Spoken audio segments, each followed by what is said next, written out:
Okay, I wish I'd said parts. This is part 4. And I hope it is. I think it might be. So we're learning an amazing sefer, Bnei Machshava Tova, written by the Rebbe of the Warsaw Ghetto. And it's really teaching us to be an emotionally attached person. Someone who's living fully and vibrantly with an emotionally aware relationship with ourselves and other people and ultimately Hashem. That's the fullness of life. I really find that his writings are teaching me how to tap into the fullness of life. Feeling emotions, feeling our sadness and our pain and feeling our joy and feeling our connection, and are we really feeling? And that really is the whole purpose of life and purpose of Judaism, is to have an emotionally intimate relationship with ourselves, others and God.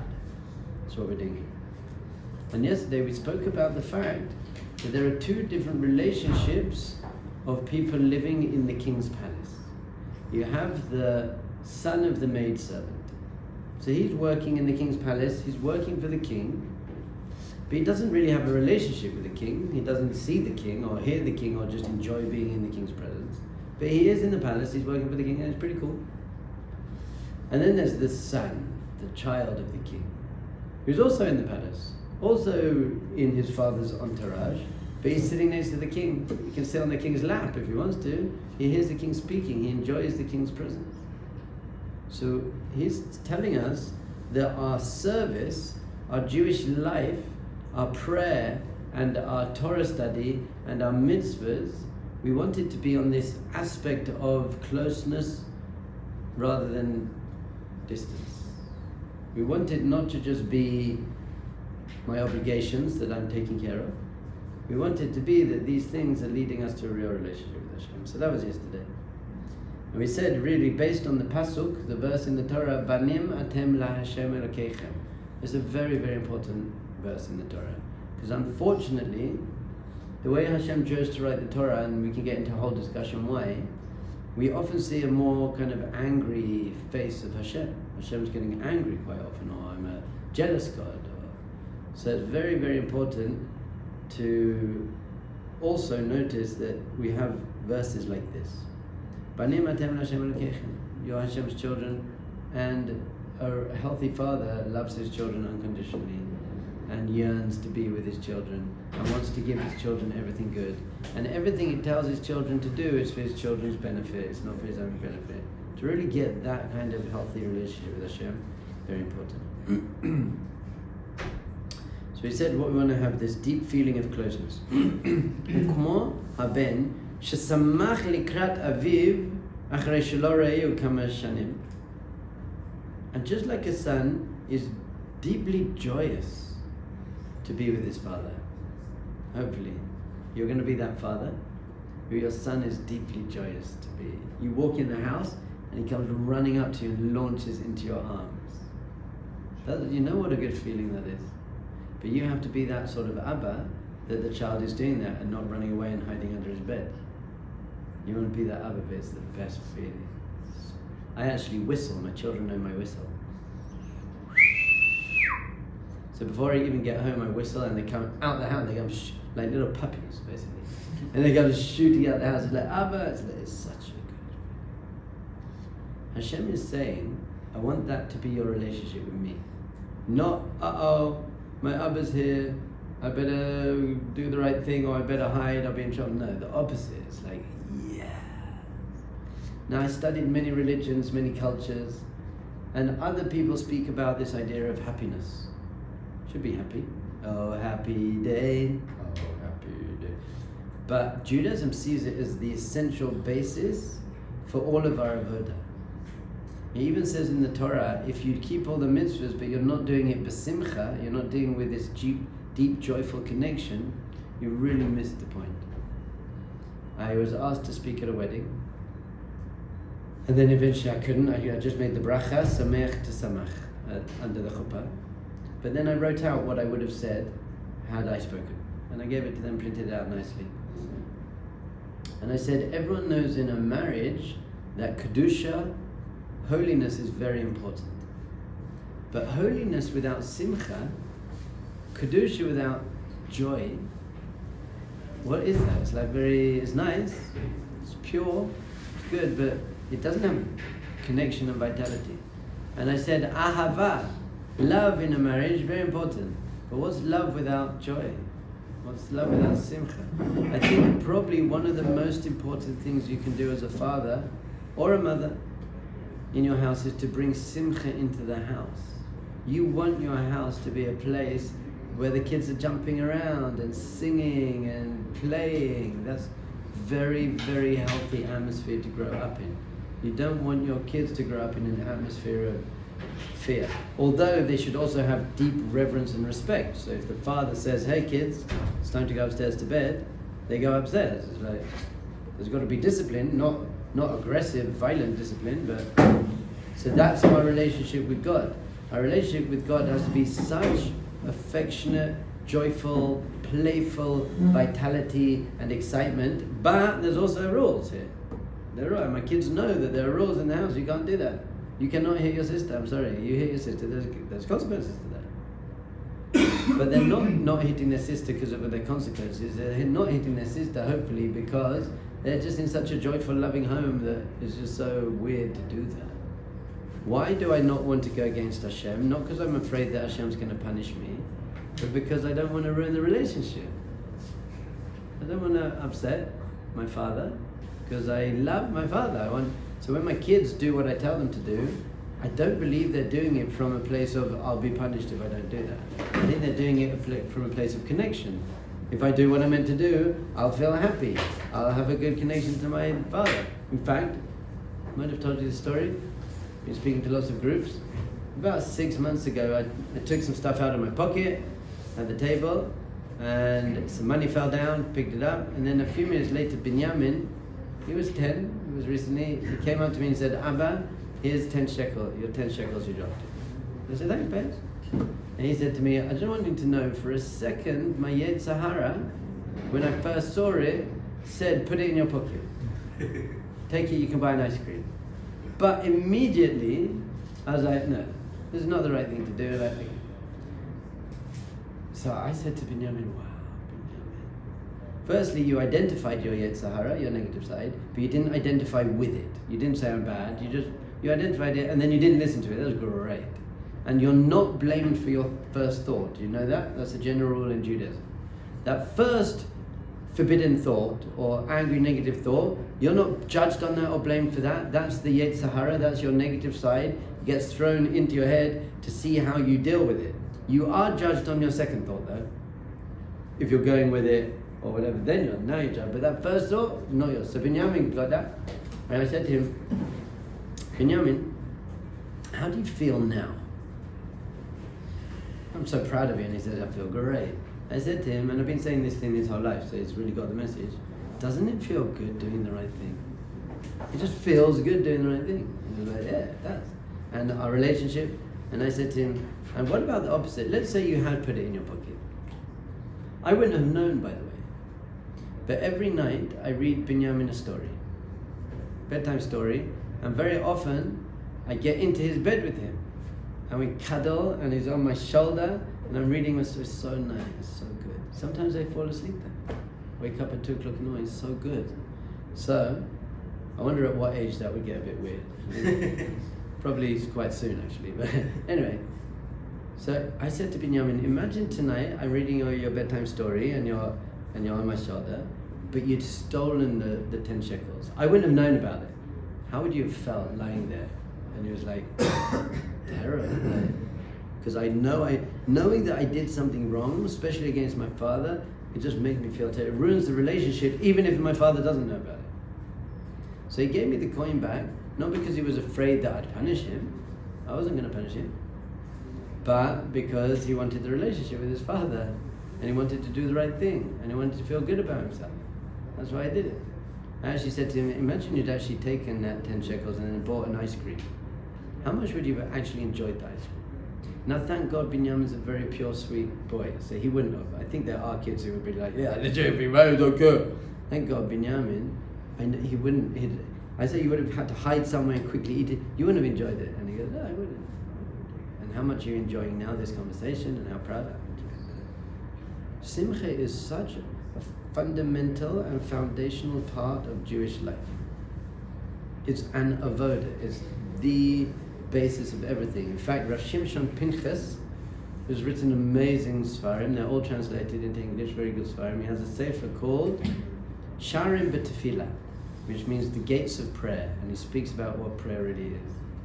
And at one point in there, he says that Simcha eino tnuat hanefesh. Simcha isn't an emotion. It's not a movement of the soul. It's the essence of the soul. Other things, love and compassion, those aren't the essence of the soul, those are the movements of the soul. Maybe love, actually. I'll have to look into it more. But he definitely says Simcha, that's the essence of what the soul is. Simcha comes from attachment to God. So, we're meant to feel immense joy when we put on our tefillin. Do you put on your tefillin and you're like, this is amazing. Imagine you got box tickets to the Super Bowl or your favorite. Do you know how happy you'd be? You're like, oh my goodness! You'd be like showing everyone. Do you feel like that when you put on tefillin? You're like, oh my goodness, this is so good. This is so good. Oh wow! When you say Shema, you said the Shema this morning. Were you like, this is unbelievable? I get to say the Shema. What? Amazing! I'm gonna bench after lunch. Amazing! It's so good. Mezuzah. I love mezuzahs. It's amazing. Everything is so good. Every bracha is so joyful. Now Arizal, maybe the main Mekubal, the main Kabbalist, definitely in the last 600 years, he said he reached all his high levels of God consciousness through Simcha Shel Mitzvah, because of the joy he got doing mitzvahs, not because of all the unbelievable Kabbalah he learned, and crazy meditations and divine names and all the Mishnayot he learned and all the whole Gemara he knew everything about. He didn't say that's why he reached his high levels. Not from Torah learning, not from fixing his character traits, although he did all of that as well, but from the Simcha Shel Mitzvah, because I was just so happy to be doing mitzvahs. That's why God then gave me this immense gift of almost prophecy that he had. A question? Yeah, so like, I do Shabbat sometimes, actually most of the time, but I don't have like... You do Shabbat? I keep Shabbat, but I don't have like, for me I do it because like it's nice, whatever, it's calming, but I don't have like a joy where I'm like, oh my God, I'm keeping Shabbat. But you would have the joy to go to your favorite music concert? Right, not your favorite sports event, your favorite something. There's whatever your area of favorite. You'd be very excited if you got invited to the president's house, if you like the president. You can think of an example where you'd be very excited to do that. You got on the best vacation you could ever go on. Someone says you can go to a 5-star Glatt Kosher hotel in the Bahamas. Unbelievable, with the woman of your dreams. You'd be very excited the whole time. Right. So once you see Shabbos as a 5-star Glatt Kosher hotel with the man, woman of your dreams, then that's pretty good. That's what Shabbos. The more you understand about what Shabbos is, the more joyfully you're going to be keeping it. It's like, this is so good. One of the favorite things about Shabbos for me is it's basically sticking a finger up at the world. It's saying, I'm not buying it, I just don't buy into your world. I'm not going to touch money. I'm not going to do anything that you all do all the time.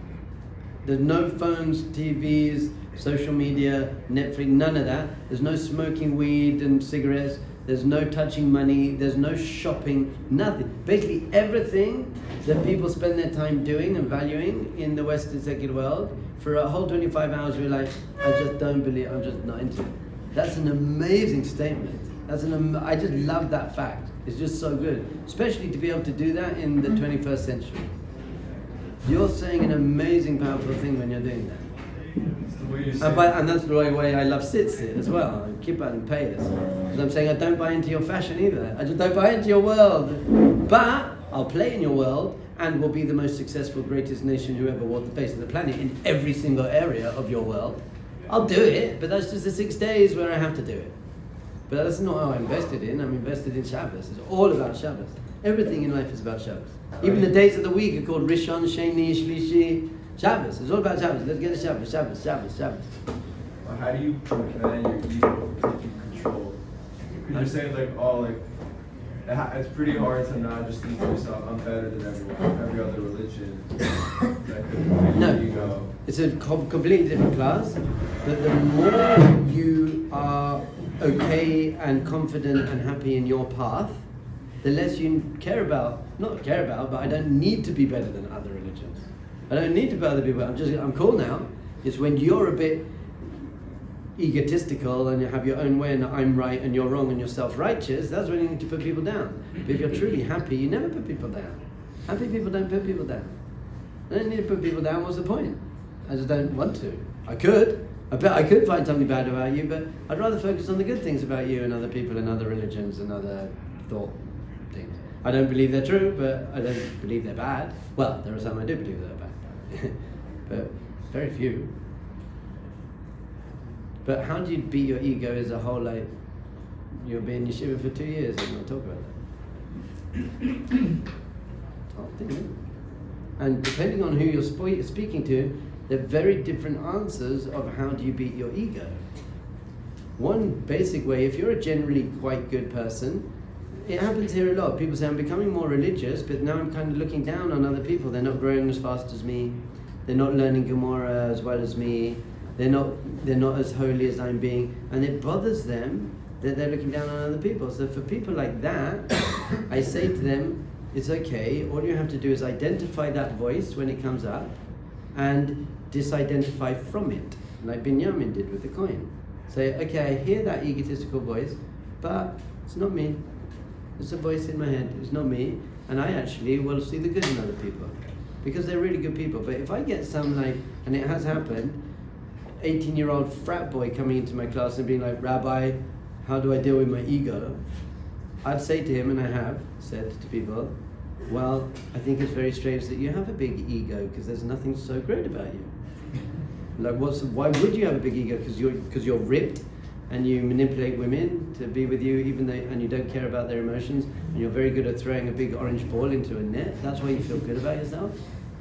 You have no reason to have a big ego, and that generally helps with their ego. So there's very different ways to deal with your ego, depending on who you are and what sort of ego it is. And fine, but today's word, you've heard it a billion times, is simcha. Ivdu et Hashem b'simcha. David HaMelech says very clearly. He actually, in another place, you might not realize this, says, Ivdu et Hashem b'yira. In Tehillim, you should serve Hashem with awe, with reverence. But that's not a stira, that's not a contradiction. Because what greater joy is there when you're in the presence of someone that you revere? When that person walks into the room, you're like, I can't believe it's there. Wow, that's so much joy. Okay, wow, my favorite artist, musician, sports person, rabbi, David HaMelech walks in the room. If David HaMelech walked in the room now, you'd fall on your face. You wouldn't be able to be in his divine presence. Would you be afraid of him? Be afraid of him? You'd be like, David HaMelech. That I'd take a selfie. Someone who's very good at kicking a ball, I don't need a selfie with. Well, now I do, because I'm on Instagram and stuff. It's ruined my life. Thank God I don't have to run it though. I just have to send stuff. Of course. Anyway. Here we go. When we're doing mitzvahs and learning Torah, we now have to be like that son who's like, oh, my Abba's home. Have you ever seen Binyamin coming to Ish? Comes down the stairs, he's like, where's my Abba? He sees me, he's like, hey, he runs, he jumps. You want to be like that. Where's Hashem? Amazing! Shelo rayu kama shanim. And he's going even further. Let's say you haven't seen your father for many years. You love your father. You haven't seen. I love all my children. At the moment I'm speaking about Binyamin a lot. When I go away, sometimes I go away for 5 days to America. My wife says that Binyamin basically becomes a bit depressed. He's like, he's not himself because Binyamin is a very outgoing, happy guy. But he's like, when's the Abba coming home? And I'm very sad that he gets like that, but I'm also very happy in a way. I'm like, that is so good. It means that I'm that father that I'm meant to be. So you've got this Binyamin, he's yearn, na'ana b'gaguim, he has gaguim. That's another beautiful word. Gaguim is another word for yearning. You'll see, this is why the Piers Esner Rebbe is so good. He's got, when a concept is important in a language, there are many different words for it. So whatever, in Eskimo language there are 100 words for snow or whatever. Firstly, in Hebrew there's so many different words for joy. Gila, Rina, Ditza, Simcha, Sason. But also we have so many different words for yearning. Ratzon, Chuka, Gagua, Cheshek. There's so many good words. But today's word is Gagua. Hitgagati alecha means I missed you. I missed you. Ava, I missed you. So when we're preparing to daven mincha, we should be like, I missed you. I missed you. Not that you can really miss Hashem because He's always there and always available, but He's just giving how it should feel. There is a halacha, and we don't keep this. This isn't, we don't keep it. It's not the opinion that we hold by. It's brought in the Mishnah Berurah, the Be'er Halach, I think. Anyway, it says, if you don't feel like you need to speak to Hashem, you were not Yotzi Mincha. You didn't daven Mincha. Even if you had Kavana, you went, I'm davening Mincha because it's time for Mincha and I have to daven Mincha, and I had Kavana, and then someone came up to you and said, before you started praying, did you have a need to speak to Hashem? And you say, well, no, I did it because you didn't daven. Now, we don't hold that in halakha. It's okay, you did daven, it's fine. But it's amazing to think there's even an opinion. So what I try to do is, before mincha, even if I don't feel I need to speak to Hashem, I try to make myself feel I need to speak to Hashem. And that makes my mincha much better, because then I'm like, Hashem, I need to speak to you now. And I walk in, I'm like, Baruch Atah Hashem.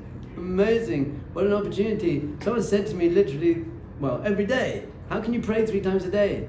Same words every day. I'm like, what do you mean? Imagine you get to see your favorite person 3 times a day. Your wife says to you, look, do you mind, I want to go for a walk in the park with you, holding hands 3 times a day. You're like, oh, come on, you're a burden. Again? She's like, no, what else do I want to do? Binyamin, Abba. If Binyamin came out to me, Abba, can you help me with my Mishnayos homework? 10 times, I'll be like, oh, come on. I'll be like, that's the best. Of course I want to help you with your Mishnayos homework. A question? Could you say something like, if you really weren't sure of reason in Shema Kolein, then think about that's what you might ask for that time. Can you help me find a reason for that? Lovely. Hashem's just wants authentic, vulnerable, open, wherever you are davening. That's what davening is. It's the avodah shebalev, it's your heart. So yes, whatever you're feeling, thinking. So you can even say to Hashem in the middle of your tefillah, Hashem, I don't feel the need to talk to you, but I wish I did feel the need to talk to you. Could it be as if I need to talk to you? You know what? I actually do need to talk to you. Hashem's cool with that. Hashem's like, you're my child. Hashem's like, you're my child, just come and talk to me. My daughter said to me the other day, Abba, can I talk to you? And there's nothing more I want to do in the world than to talk to you. I go for a walk every Shabbos with my daughter. We go to the park together, and we talk. We just talk. I love that. It's my favorite part of the week. And you know what? I used to turn off my phone when I'm with the kids. But now what I do, I'm reading the kids the story. I put my phone, not turned off, a little bit quieter, and the phone starts ringing. And I'm reading Binyamin's story, and Binyamin says, Abba, your phone's ringing. And I'm like, I know my phone's ringing, but I'm reading a story, Binyamin. So now Binyamin's getting this message that I don't care about the phone. I don't care about the phone, Binyamin, I'm reading a story. So Binyamin knows that he's the most important thing in the world. And my daughter, and my wife, and Shimshon, and you, to some extent. But he got amazing yearning for his father. King Gam Anachnu. So to us, b'shas avodatenu, in the time that we're doing our spiritual growth and our spiritual work, nargish et ritzatz nafshenu likrat aviv. We need to start feeling the running of our soul towards its father. Your soul, your body and your ego isn't doing this. Your body and your ego is running to Pitmaster. but your soul is running to Hashem. Now, the Piz Essen says in other places that when you put on tefillin, or when you daven mincha, even if you feel nothing, even if you feel resentment, your soul is freaking out. Your soul is like, you're davening mincha with no kavana, but your soul is like, mincha, I'm standing in front of you, your soul is like fiery, amazing, I can't believe we're davening mincha. What we need to do is try and get our body and ego in that game. So he says in another place, Hashar Savrechim, which I taught a couple of years ago, that what we need to do is try and tap into the feeling of our soul that's happening now. Think to yourself, what is my soul feeling? I'm not feeling my mincha now. What is my soul feeling? My soul is feeling this. And then we use koach hadimyon, the power of imagination, and you imagine what your soul's feeling, and then that kind of brings your body, ego into that. Fake it till you awake it. Because you don't have to make it, you just awake it, it's there already within you. You got to feel the burning yearning of your soul needing to be with its father. Shemit gagat alav is yearning for it. Kol hayom, all day. Your neshama is walking all day, all the time. Where's Hashem? Where's Hashem? Just want Hashem. And then you start looking at something and the neshama is like, no, why are you doing that? Stop it! And leaves you. By the way, you don't always have your neshama. You always have your nefesh, because you'd die if you didn't have your nefesh. But when you get angry, your neshama leaves. When you look at things you shouldn't look at, your neshama leaves. That part of your soul is like, I'm out, I can't be there. It's like, please don't do that. It's like a child, your child's going to run across the street. You're like, no, stop! Your neshama's like, you're going to look at that? No, don't do it. Don't eat that. Don't say that. I want you to Lashon Hara, please don't say that. Please, your neshama's like, don't. But when you don't speak Lashon Hara, your neshama's like, oh, I love you, thank God, thank you. Thank you. And the neshama says to your guf and your ego, thank you, I love you. And that's when your nefesh and your ruach and your whole being gets lifted up as well, because then your either your nefesh pulls everything down, your ego pulls everything down, I wish the neshama gets out of there, or your neshama pulls everything up, even your nefesh, even your more animalistic passions. You're like, great, I'm going to eat for Hashem, I'm going to make money for Hashem, I'm going to do everything for Hashem. That's what we want to do. All day and all night. Your neshama all day and all night. Your neshama doesn't need to sleep, by the way. This is why the big tzaddikim sleep very little. The Rosh Hashanah sleeps 2 hours a night. I believe. No more than that. Why? And people say, but it's not healthy. And the Rambam sleeps 8 hours. The Rambam was not sleeping for 8 hours a night. And none of the big masters are sleeping for 8 hours a night. Rav Moshe is probably not sleeping at all. Why is that? Because your neshama doesn't need to sleep. So once you're so identified with your neshama, then you don't really need to sleep. Once you're so identified with your body and your looks and me and that, then you need to sleep, because bodies need to sleep. So you identify as body, you need to sleep. You identify as neshama and live through neshama, you pasha just don't need to sleep as much. Your neshamas don't need to sleep. Ritzav and nemisa, another word. Nemisa means a dissolving, melting. Just melts. You can truly relax. When you're sitting in your father's lap, everything's okay. You can just melt. My children come home from school, they maybe had a tough time with it. Come sit on your Abba's lap. It's just okay, it's fine. Melt. That's why we lean to the left on Pesach. Why do we lean to the left? The Arizal says because the Shekhinah is on your left, and you're just like melting into the Shekhinah and just being held and everything's okay. The simple meaning is because that's how kings read, but it's actually uncomfortable. We don't sit like that anymore. It can't be the real reason. The Arizal says because you're just melting into the loving arms of the Shekhinah. So you got to do Nemisas HaNefesh B'hishtafchuta El Cheik Aviv Shebashmayim, and it's just pouring out its dissolved, melting, yearning into the bosom of his father in B'Shamayim. This is what we're trying to do. And what is the great? What else have you got to do? Well, I've got to. Well, I don't even want to say. But there are good things we could be doing in this world. That's Hashem.